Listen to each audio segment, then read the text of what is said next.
Pour finir les hauts de pignon, on utilise de la galette, soit les chutes des bottes de paille qu'on a ficelées, les bottes non compressées, enfin les morceaux non compressés qui restent, on appelle ça de la galette.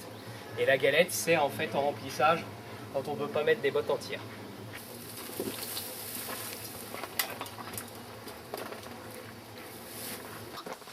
Donc on va utiliser une autre âme pour compresser en fait nos 2 rangs de bottes qu'on a utilisés.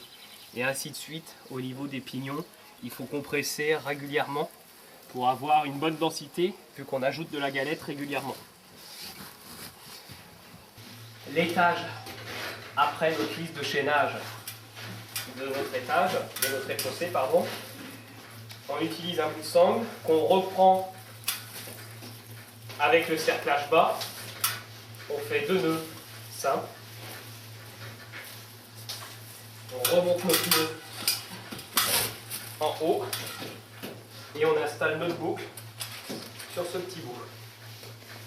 L'intérêt, c'est que quand on va apporter la compression haute, ça va recompresser également notre rez-de-chaussée. Les petits hauts de pignon, ne pas hésiter à utiliser de la laine de chanvre en panneau ou autres matériaux et de bien le bourrer,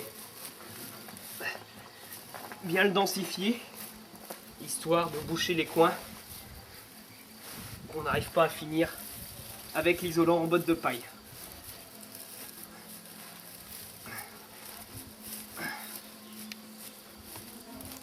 Et voilà.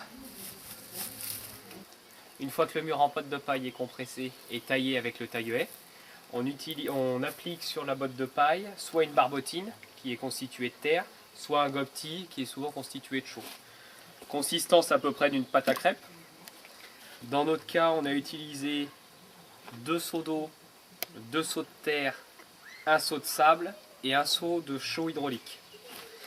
Et on utilise l'application au gant, le geste du bas vers le haut et en faisant bien pénétrer le gobti dans la paille.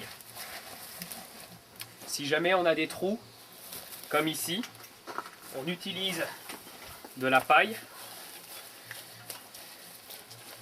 qu'on englobe de gobti et on bouche les trous avec la paille en vrac.